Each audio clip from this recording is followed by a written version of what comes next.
अतिक्रमण रोकने के सरकारी प्रयासों पर एक बार फिर खड़े हो रहे सवालिया निशान।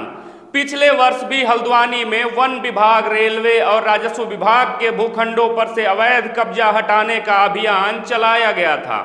पता चला कि कई जगहों पर भूमाफियाओं ने 100 और 500 रुपए के स्टाम्प पर लोगों को सरकारी जमीन बेच दी थी। आज के इस वीडियो में जानिए कि क्या है पूरे मामले के पीछे का कारण, आखिर क्यों भड़की हिंसा और कौन है इसका जिम्मेदार।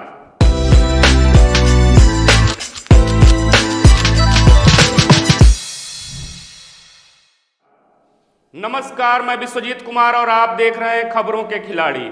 बता दें कि उत्तराखंड के हल्द्वानी में सरकारी जमीन पर से अतिक्रमण हटाने की कोशिश में जिस तरह हिंसा भड़क उठी और बड़े पैमाने पर पुलिस कर्मियों के घायल होने तथा हिंसा पर उतारू भीड़ पर गोली चलाने से 4 लोगों के मारे जाने की खबर सामने आई, उससे अतिक्रमण रोकने के सरकारी प्रयासों पर एक बार फिर गहरा सवालिया निशान लग चुका है।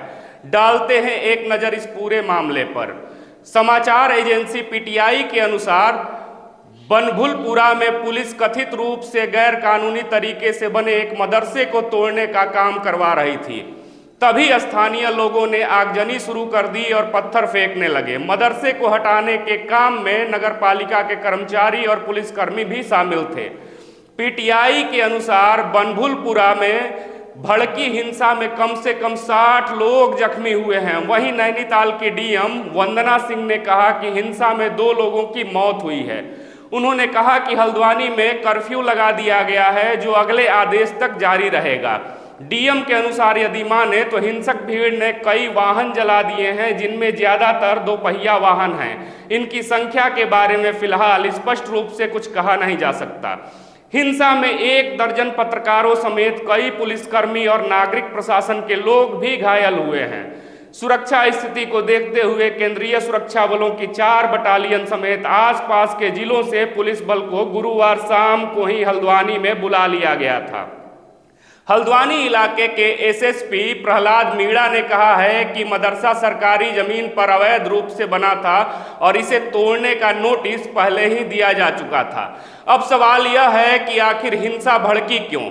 गौरतलब है कि हल्द्वानी के एक इलाके में सरकारी भूखंड पर कथित रूप से कब्जा कर मजार और मदरसा बना लिया गया था।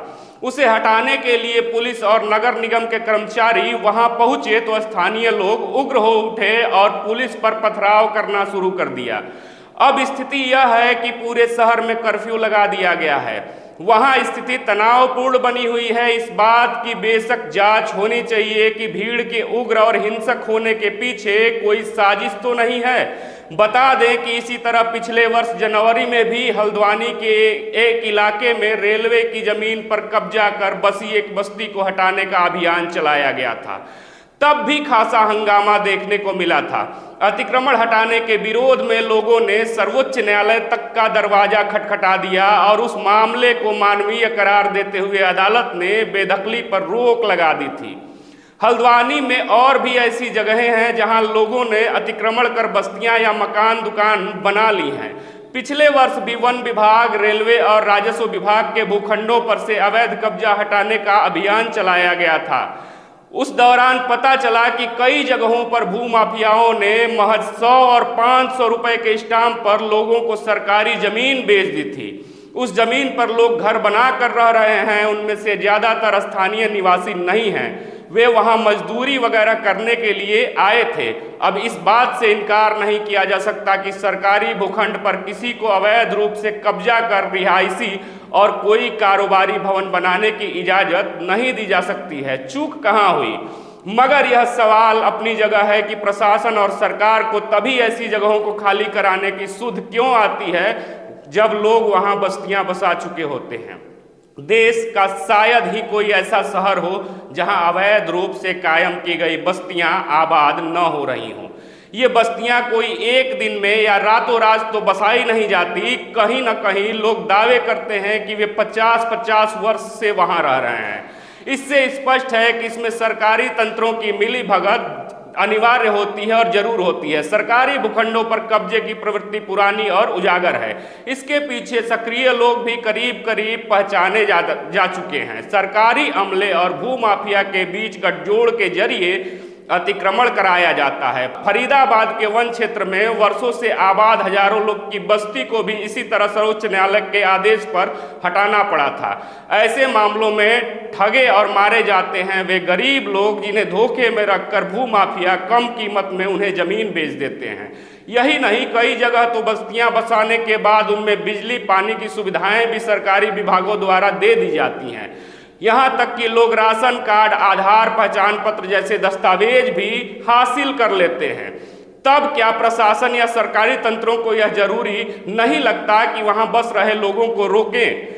किसी भी प्रकार के अतिक्रमण को हटाया ही जाना चाहिए, मगर उसका तरीका कानूनी होना चाहिए ताकि हिंसा भड़कने की नौबत ना आने पाए। अब सरकार को इस घटनाक्रम के पीछे संलिप्त लोगों की वास्तविक जांच कर कड़ी से कड़ी सजा देनी चाहिए, जिससे भविष्य में इस तरह की हिंसा न होने पाए। देखना दिलचस्प होगा कि इस पूरे मामले में सरकार और जांच एजेंसियां कैसे काम करती हैं। क्या प्रशासन का डंडा उन गरीबों पर ही चलता है या जांच मामले के जड़ तक होगी? आप सम्मानित दर्शकों को क्या लगता है? अपने जवाब कमेंट बॉक्स में जरूर दें। क्यों ऐसी सरकारी जमीनों पर अवैध कब्जा कर लिया जाता है? क्या सरकारी तंत्र और प्रशासन की मिलीभगत नहीं है? आप क्या सोच रखते हैं? ऐसे ही तमाम वीडियो के साथ फिर हम मिलेंगे आपसे एक नए वीडियो में। देखते रहिए खबरों के खिलाड़ी। साथ ही आपसे बता दें कि यदि आप हमारे चैनल पर नए हों और हमारी वीडियो फेसबुक पे देख रहे हो तो हमारे पेज को फॉलो करें। यदि आप हमारी वीडियो यूट्यूब पे देख रहे हो तो हमारे चैनल को सब्सक्राइब कर घंटी दबाना न भूलें। जय हिंद, जय भारत।